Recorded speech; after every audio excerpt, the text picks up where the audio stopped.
I will record this.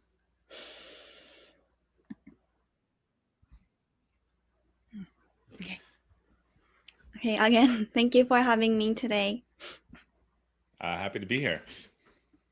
Thank you. I read your book, Elevate. Thank you. And thank you. And I become interested in you. And I would like to ask you about core value and about remote work today. First, thank you. I would like to introduce yourself. Sure. My name is Bob Glazer. I am the founder of a global marketing agency and CEO called Acceleration Partners. I also, my nights and weekends, I'm an author. I've written 4 books, Performance Partnerships, Elevate, Friday Forward, and How to Thrive with Virtual Teams, which comes out, which I think is publishing in Japanese. And I know Elevate's publishing in Japanese, but should be out in the US at least next week, and is already out in different parts of the world. Okay. Why have you decided to study and spread about things now you are doing?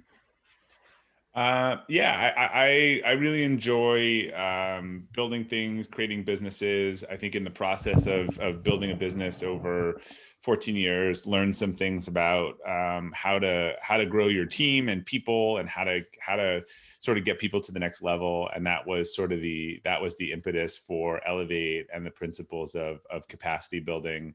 I talked a lot in Elevate about spiritual capacity, and starting by figuring out who you are and what you value. And that led to a lot of people figuring out your core values, people asking more specifically how to do that. And I listed a bunch of resources, but eventually I took a program that we had internally and turned it into a course so that people who wanted to dive into that, could spend some time doing that. Actually, I read Elevate by audiobook. And Great. Is it same voice? I mean, you... That's me, yeah. Wow. It felt like it was a personal book, so it felt like it should be my voice. So yeah, I recorded that during the pandemic in a closet in my house. That's the new audio studio. So wow. Thank you for sending me the link. Cool. So you have a course. Is this online course? Yeah, so this actually goes into the process of how to dig into your core values and sort of figure those out personally, which I think for a lot of people is the key towards then understanding their goals and what they want and how to get there. Yes. There are many people who don't know like what they want to do as a job in Japan, and we just study because we have to, and then we go to high school, college, and get a job, but we struggle. Can we solve these problems by understanding core values? I think it helps, because I think there's a lot of different types of jobs. There's a lot of different types of companies. And if you understand what's most important to you and the types of environments where you do really well and the types of environments where you struggle, then you can just make better decisions. You might be looking at 2 companies and say, oh, this company is in an industry that maybe I wasn't thinking about, but I feel like my values really align with their values. So it's just, in almost all cases, that's going to be a better fit.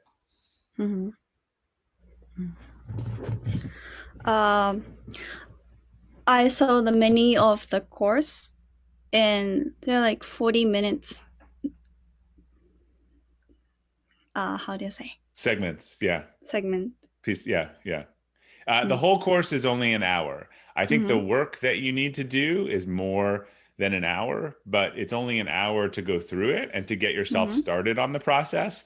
It takes some months and weeks, and you gotta come up with a list and test it. But I think once you start, then you get momentum around it. Who take the course? Anyone really. I've had students take it, individuals. Mm-hmm. I've had teams all take it together, or leaders buy it to do it with their teams so that they can all understand their core values. Because if I understand my values and I know what your values are, I also know where we're aligned on things and where we may not be very compatible on certain issues. So I think it's a really, to me, it's like the ultimate personality test if you understand what your actual values are. Maybe I should take the course. Is it on live or is it video? It's not live, it's video. So it's self. I have a couple of video segments where I go through and explain it. And then there's a self-guided section that's about 40 minutes, and you can do it at your own pace or otherwise. How people change after taking this course? I think they get a lot of clarity. I think there's some things that they knew, but they didn't know how to put words to. And I think once they put words to it, it became really clear about certain decisions in their life, things that they should start doing, things that they should stop doing, or again, a team really understanding each other and what makes each other tick or what makes each other, motivated. So I think I just think clarity on that is really important, particularly if you're struggling.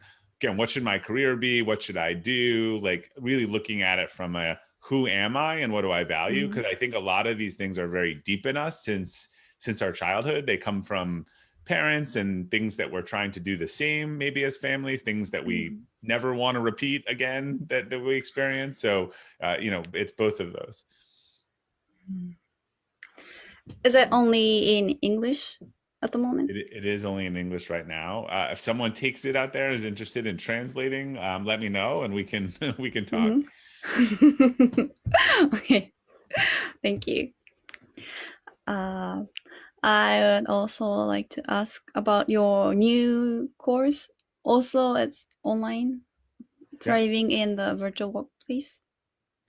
Yeah, I think after the pandemic, I think the workplace is really accelerating 5 or 10 years. I think there's a lot of companies thought that employees could never get anything done outside the office, even if it wasn't ideal, they did. And so now as companies are looking forward, there's going to be a lot more flexibility in work that people are looking for. So how do individuals set themselves up for success working remotely? And how do companies, add this to their sort of their workplace model? Because I think if you don't, and you just say, hey, it's 5 days a week in an office, there are a lot of companies out there, particularly to younger employees, who want more flexibility, who are going to offer that, and it's going to be harder to get good people.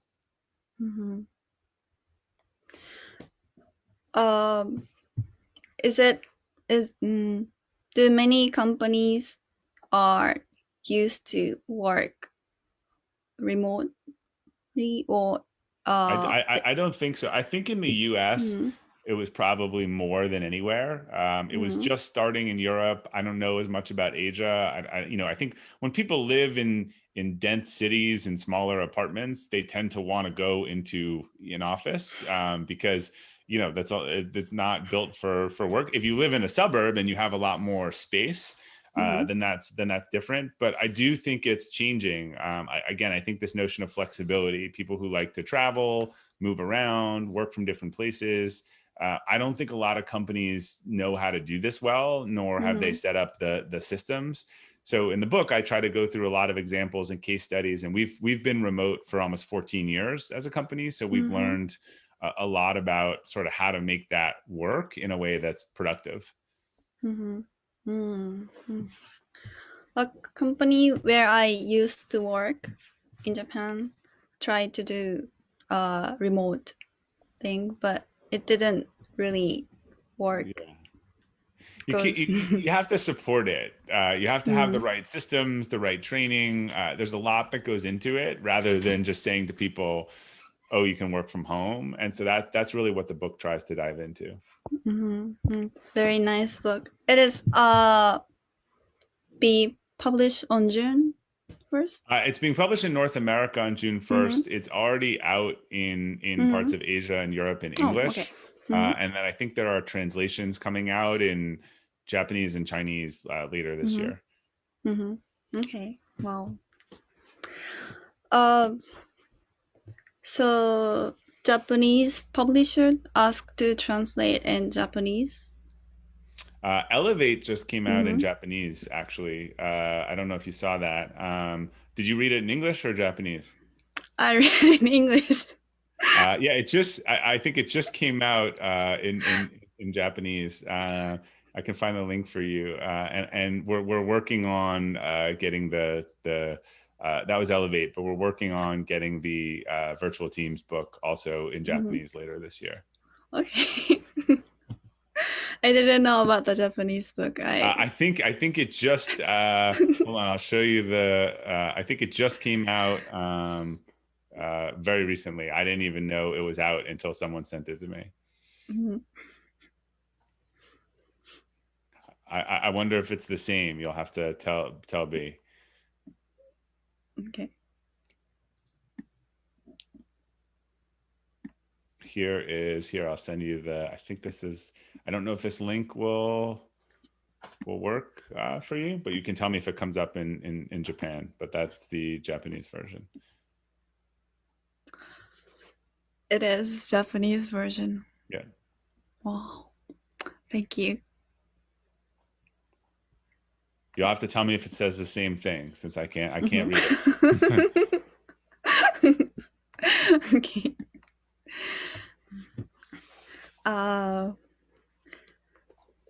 May I ask another question? Sure. Okay. What kind of skills we need to learn in this pandemic era? Yeah, I think the most important things are that I've seen are resilience and adaptability. People who are resilient and adaptable have done really well. And I think, unfortunately, resilience is something that's learned earlier in life. Like you have to, it's a muscle that you have to actually practice. If you haven't had anything that you've had to go through that's difficult and you're 25 years old, then, then anything seems hard. So I think as parents look at this situation, otherwise, I think the children who went through this now will be much more resilient in 10 years, dealing with smaller issues or otherwise. But again, adaptability, to say, look, it is what it is, and how do I adjust or change or do something different, and just move forward? I think that's a really important skill.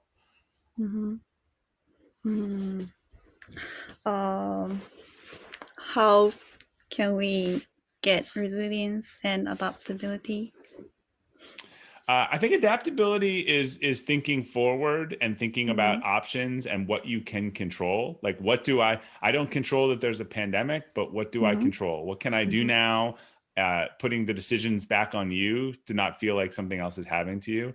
And I think resilience is not trying to avoid pain or difficult situations. Again, I think, unfortunately, that is actually something that needs to be part of childhood. I think parenting in the last couple of decades has really changed to trying to make things really easy on kids. And it seems great at the time, but then you have a lot of 20-year-old kids who are really struggling and depressed because the real world is harder than their parents told them that it is. And they haven't been through a lot of these bumps and bruises when the stakes are pretty low. And that's a hard thing there's not an easy fix to that. So I think it's changing your mindset towards gratitude. A big part of resilience is not worrying about what's happening to you, but thinking about other people, and that you're always better off than someone else. Even if you feel like, what can you do to help others, and get the focus off of yourself. Okay, thank you.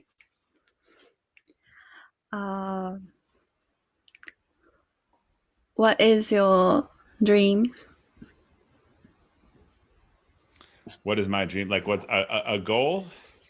Yes. Or, I have a bunch of different ones. I eventually like to sell 1 million books around the world.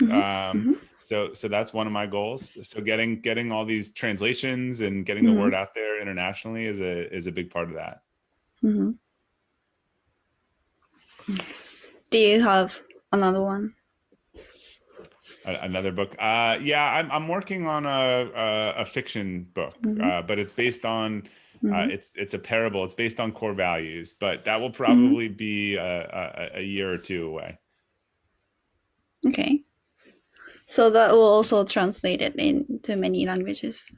I hope so. But you release it in English, and then if lots of people buy it in English, then people want to translate it. So that's typically the way that it goes. I see. But if you can help them make it elevate a big hit in Japan, then the future books, then they'll want to be translations too. So. Okay.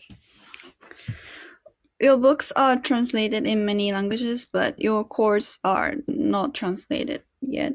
The course is not translated, but it's mostly video and imagery, so it should be easier to follow. Do you know Japanese? Have any Japanese take your course before? I don't know. I have to look through the signups. I have a very global audience, but I'd have to look through. I'll have to look for that and see if I can tell by the email address. Okay. Thank you. I think. Oh, can I turn off Facebook Live? Sure. Oh.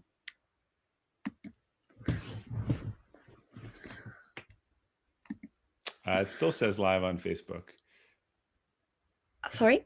Oh, it's still. Oh, I think I just turned my recording off. Yeah. That is